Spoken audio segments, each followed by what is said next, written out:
Assalamualaikum warahmatullahi wabarakatuh. Assalamualaikum warahmatullahi wabarakatuh. Dan Kis, kali ini kita kedatangan tamu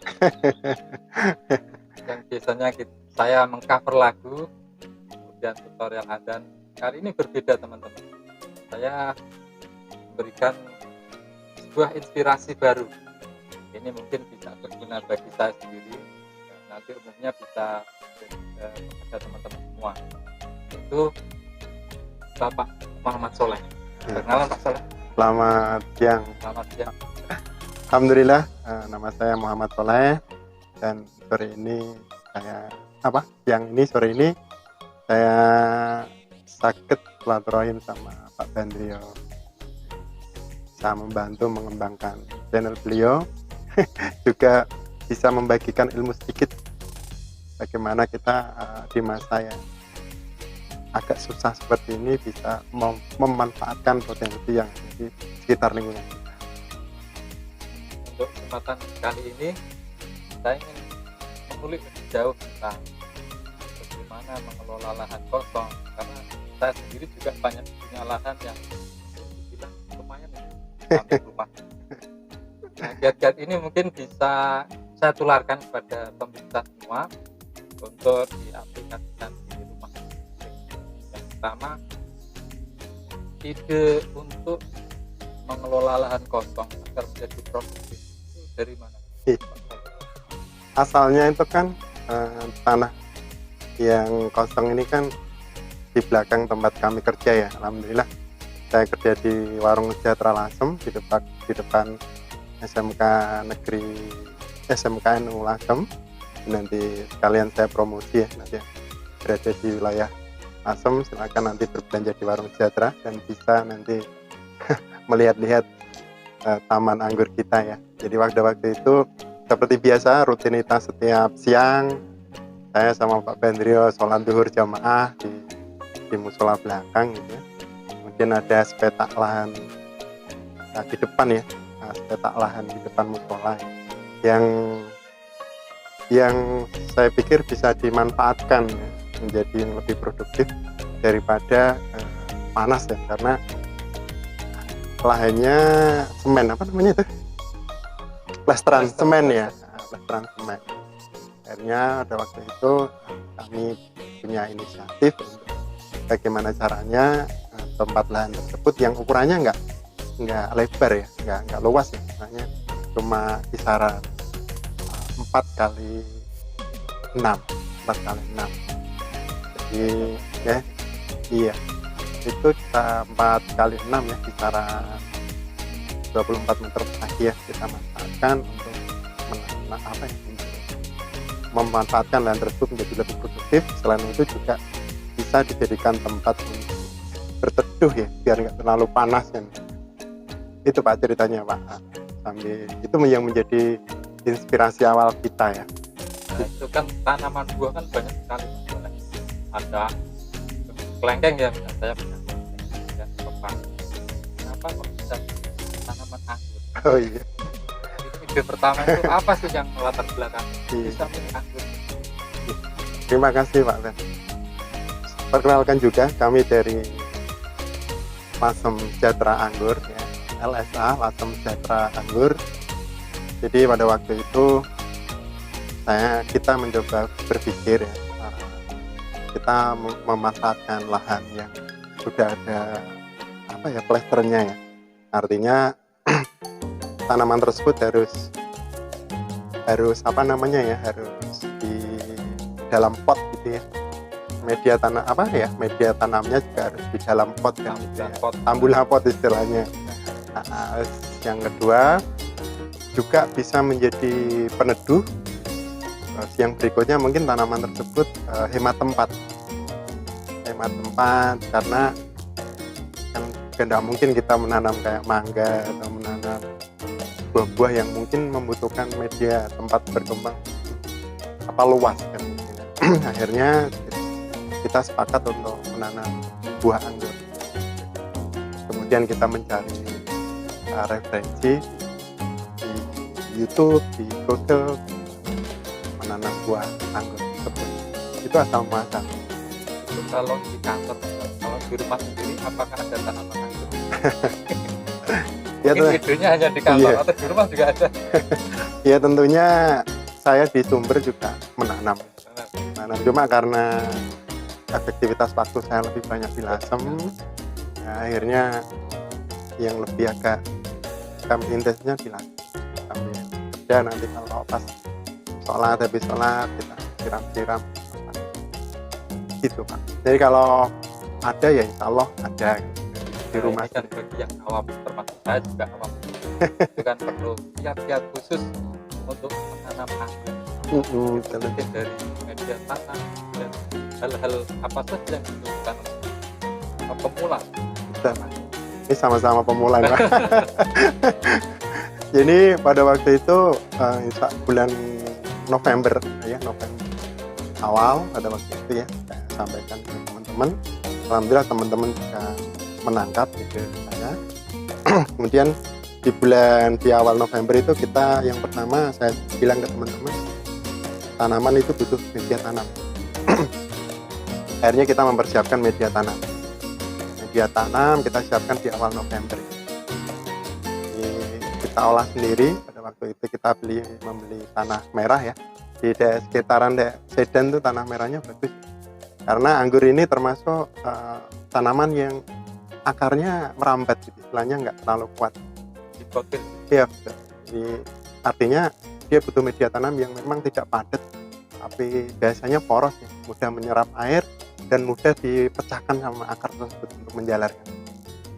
Jadi sebenarnya dia tidak terlalu kuat untuk media-media padat. Makanya kita siapkan media tanamnya itu di awal November. Jadi di situ ada tanah merah, karena yang paling dekat yaitu tanah merah. Terus kemudian kita campur sama arang sekam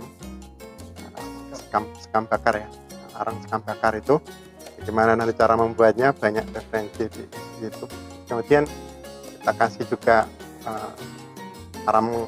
sekam lapuk, kemudian kita kasih kohe itu kotoran hewan.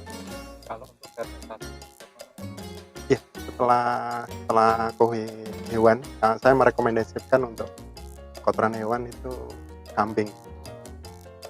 Itu kemudian kita aduk jadi satu, kemudian kita kasih I4 sama makanan molasenya, tetes tebu kan.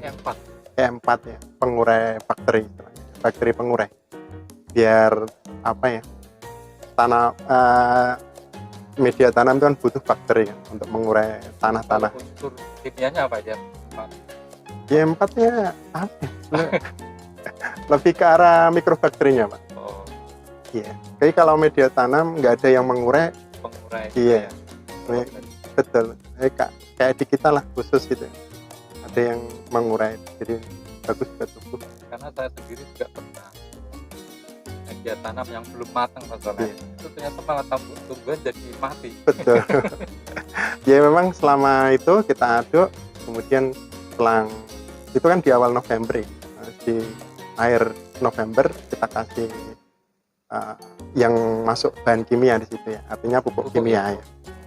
Karena media tanam butuh fosfor ya, kita kasih ini yang murah-murah ya, SP36 itu iya fosfor. Kemudian kita kasih furadan ya, untuk menghilangkan bakteri yang kurang bagus ya, bakteri jahat. Nah itu di akhir November. Nah kemudian di Desember, pertengahan Desember kita kasih pupuk yang sifatnya alami, kompos-kompos kan gitu. Ya, alhamdulillah selama 2 bulan ya. Jadi awal November sampai akhir Desember kita menyiapkan media tanam. Jadi pesan saya untuk untuk yang hobi menanam, media tanam penting dan sabar. Kalau enggak mau repot ya beli di market di toko tanaman buah itu banyak yang jual ya. Betul, dia media tanam yang memang sudah jadi ya. Tapi ya nggak asik ya. Kita kan harus harus memahami dari awal sampai akhir ya. Jadi di bulan Desember akhir media tanam jadi. Ini sudah media tanam Pak. Media Nah, ini tanam. kemudian saya tahu kan anggur itu jenisnya banyak sekali. Betul. Bagaimana untuk memilih bibit yang mungkin bisa referensi lah yang produktif itu bibit apa di Lampung Oh itu. iya. Karena ini sendiri katanya tadi Jupiter ya Pak. Ini ada yang genjah di. Apakah ada bibit anggur yang lain yang Iya. Jadi setelah kita menyampaikan media tanam, saya sampaikan ke teman-teman, kita yang langkah berikutnya kita menyiapkan bibit. Ada opsi mau beli atau mau memproduksi sendiri kan gitu. Alhamdulillah teman-teman ingin memproduksi sendiri kan gitu. Karena juga mengepaskan anggaran kan. Ngepaskan anggaran, kita alhamdulillah kita cari bibit. Pada waktu itu ada teman ya, terima kasih saya ucapkan Pak Jumadi, teman di referensi? Kita cari bibitnya nggak bibit jadi Pak, kita bibit pohon, kita minta batang-batangnya Batangan, kan. Iya ya, betul. Bibitnya itu batangan. Bukan biji ya. Yang sudah nanti jadi. potong-potong jadi Iya, banyak betul. nanti. Ya kita ngepaskan anggaran ya. Akhirnya kita mencari-cari, minta itu bahasa kerennya RS Pak, rostock kan. Iya, kita cari rostock itu karena saya juga sudah ada pengalaman untuk menumbuhkan itu. Akhirnya kita cari rostock. Kalau waktu kita dapat hampir 70-an rostock itu. Terus kemudian kita olah, kita tumbuhkan menjadi tunas. Belum kita sambung. Nah, kita sortir yang bagus-bagus kita pakai, yang kurang bagus ya kami sisihkan. Nah, di situ dari 75 bibit, alhamdulillah ada 50-an yang sekarang ada di sekitar kita. Nah, yang bisa tumbuh. Nah, itu posisinya kami menyiapkan bibit batang-batang itu sebagai rootstock itu di awal Desember. Jadi awal Desember dan itu media tanam ya. Media tanam sudah siap di akhir Desember. Nanti di bulan awal Desember bibit kita siapkan. Istilahnya potongan-potongan tadi. Di akhir Desember kita panen bibit. Kita tanam di letter bag, di polybag kecil-kecil yang hitam itu, yang media yang 15 cm. Setelah akhir Desember kita pindah ke polybag kecil-kecil. Alhamdulillah. Terus kemudian awal tumbuh berkembang ya, awal Februari ya jadinya seperti ini. Awal Februari kita mulai graftingnya sudah hampir 1 meter ini. Grafting varian-varian yang saya cari yang memang dia adaptif di Indonesia ya. Ada beberapa varian ya yang mungkin nggak asing buat Nuwun Sewu para senior ya. Tuh ada seperti Ninel tuh sangat adaptif dan genjah itu mudah berbuah mungkin. Ada Ninel, ada Jupiter, Transfiguration, terus kemudian ada Everest dan masih banyak lagi varian. Dan ini kami baru ada koleksi kisaran 15-an varian. Itu untuk bibit jenis-jenis bibit ya. Tapi tentunya bibit yang bagus juga nggak akan tumbuh maksimal kalau tanpa ada perawatan. Betul, perawatan. Iya Pak. Betul. Jadi setelah bisa menanam belum selesai, ada fase berikutnya itu perawatan. Nah, boleh saya sedikit menjelaskan tentang ini ya. Setelah kita grafting, kita sambung ya, seperti ini ini RS, ini rootstocknya Isabella, jenis Isabella. Terus kemudian kita sambung ke jenisnya. Iya betul. Ke jenis Jupiter ya, alhamdulillah. Kita sambung seperti ini. Tentunya dalam pertumbuhan tanaman itu biasanya dibagi 2 tahap. Yang pertama itu tahap pertumbuhan. Itu kalau dulu waktu kita SMA ada bahasa istilahnya fase vegetatif. Pertumbuhan itu yang tanaman pokok atau yang tanaman dua-duanya. Fase pertumbuhan dua-duanya. Kalau sudah kita sambung berarti dia sudah satu kesatuan. Nah, itu masuk ke fase vegetatif. Fase vegetatif itu fase pertumbuhan. Sama kayak manusia ya. Dia butuh makan banyak, nutrisi yang banyak. Tergantung kita Pak ya. Iya, tergantung kesabaran kita ya. Jadi kalau masuk ke fase berikutnya, fase generatif, itu fase pembuahan, tidak ada batasan tentang usia tanaman. Kalau usia tanaman 5 tahun pun kalau dia tidak sehat ya jangan dibuahkan. Kalau usia 4 bulan dia sudah sehat, kalau mau dibuahkan ya. Apakah tanaman anggur itu termasuk gimana? Berbuah terus atau mungkin hanya satu musim? Iya. Berapa kali musim? Kalau kita mau belajar dari asal usul anggur ini sendiri ya. Asal usul anggur ini kan lebih banyak di luar ya. Ada Ukraina, ada Asia Timur, ada seperti Cina, itu banyak sekali ya. Artinya di sana itu ada fase biasanya di sana ada 4 musim ya. Ada 4 musim. Dibawa ke Indonesia yang hanya 2 musim. Kan itu. Artinya ada rekayasa musim ya, Pak. Karena di sana itu berbuahnya itu pada waktu musim semi. Musim semi pada waktu salju, tanaman ini kayak dorman. Dorman itu dia berhenti tumbuh, nyimpen nutrisi. Jadi kayak makan tapi nggak dikeluarin. Iya betul. Tapi waktu dia sudah ada sinar matahari musim semi, maka dia akan pecah dan dia berbuah. Dan boleh dikatakan mungkin di luar 1 musim 1 kali karena di sana musim semi kan. Tapi sekarang kan karena canggihnya teknologi ya, ada rekayasa genetik sehingga seperti buah kelengkeng ya, itu kan tanpa musim panen. Betul. Apakah anggur juga sama? Bisa, Pak. Jadi untuk pembuahan buah anggur itu bisa mungkin 1 bulan 2 kali, 3 kali, atau dalam 1 tahun itu tidak pernah berhenti berbuah. Iya, tergantung nanti teknik kita dalam apa ya, dalam teknik pembuahannya. Seperti kan ada orang pembuahan dia pakai sistem pruning total, ada sistem potes pucuk. Kalau potes pucuk mungkin 1 tahun bisa terus, 1 tahun itu bisa tanaman itu bertumbuh terus, berbuah terus kan gitu ya. Itu misalkan dari awal sampai kan pasti perawatan untuk memerlukan pupuk. Iya. Pupuknya apa saja? Nah kalau iya betul. Dan pertumbuhan sampai berbuah. Betul. Ya. Jadi kalau yang kita pahami ya, kalau fase pupuk makro dalam tanaman itu NPK, kita sama-sama paham. Jadi nitrogen, fosfat, kalsium. Nah itu istilahnya pupuk dasar dari tanaman itu sendiri untuk tumbuh. Harus kita cukupi di situ. Nah biasanya kalau untuk pertumbuhan itu pupuk sintetis ya, pupuk kimia ya Pak. Kalau mau cari untuk pupuk organik ya silakan, banyak. N itu apa, P itu carinya di manakah, cuma biasanya prosesnya agak lama, harus teliti bener, harus sabar kan itu. Nah biasanya kalau untuk fase pertumbuhan itu dia lebih condong dia butuh nutrisi N sama P, nitrogen sama fosfat. Makanya kalau padi itu butuhnya urea sama SP3 pertama kali. Ini kan urea ini untuk pertumbuhan. Nah setelah dia masuk fase generatif, kita mau buahkan, yang dibutuhkan itu P sama K, fosfat sama K. Jangan dikasih nitrogen. Kalau dikasih nitrogen nanti nggak pas. Kayak proses sambung gitu Pak Soleh. Iya. Proses sambung itu kan tingkat keberhasilannya itu berapa persen?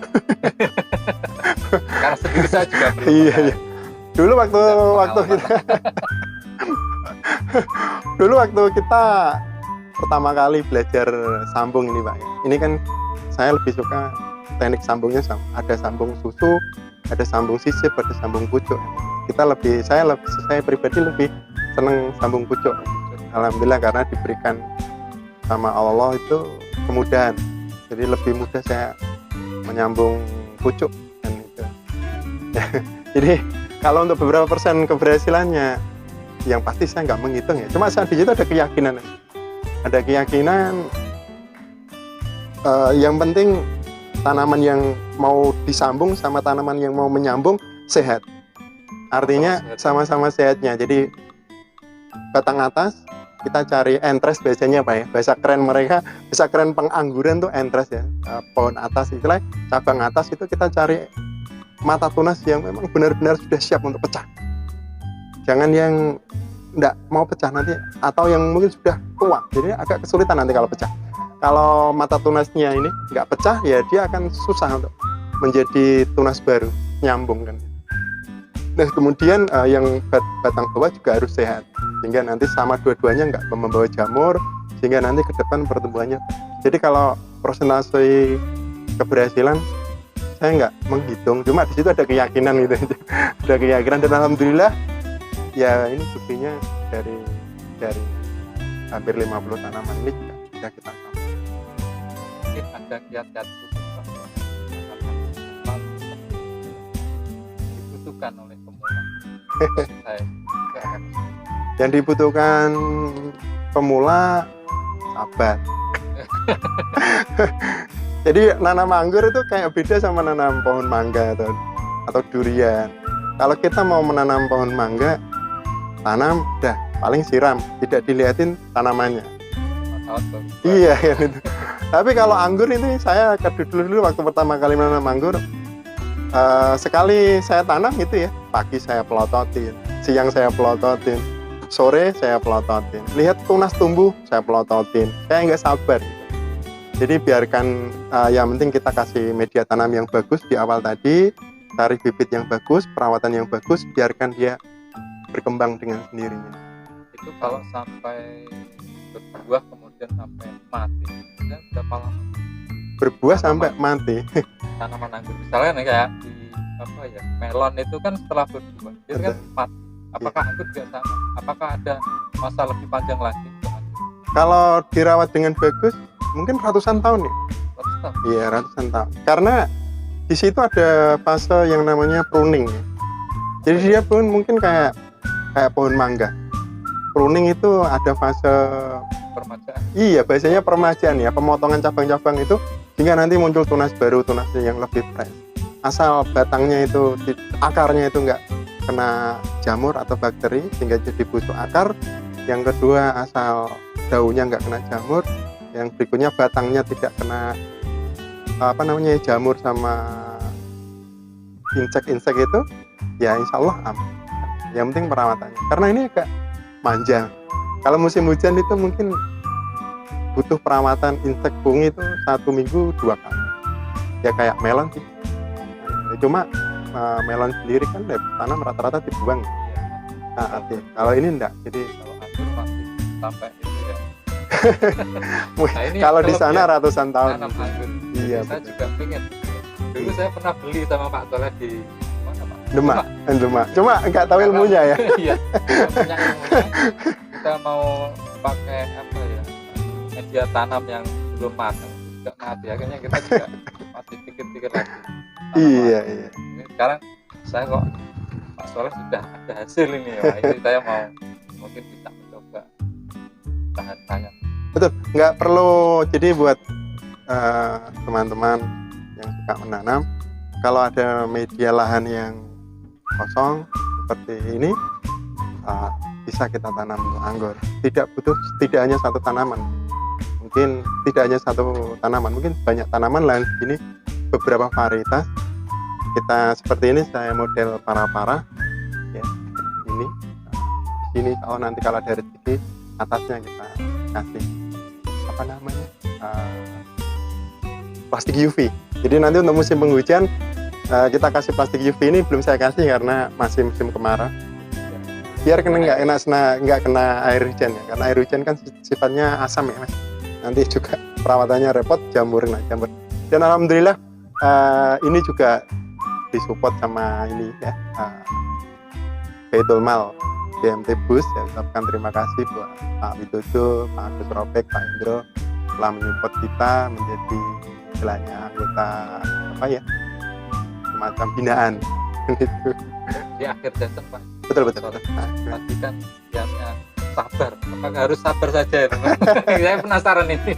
Sabar, yang kedua sabar ya. Lagi. Betul Pak. Sabar, yang berikutnya harus banyak referensi ilmunya.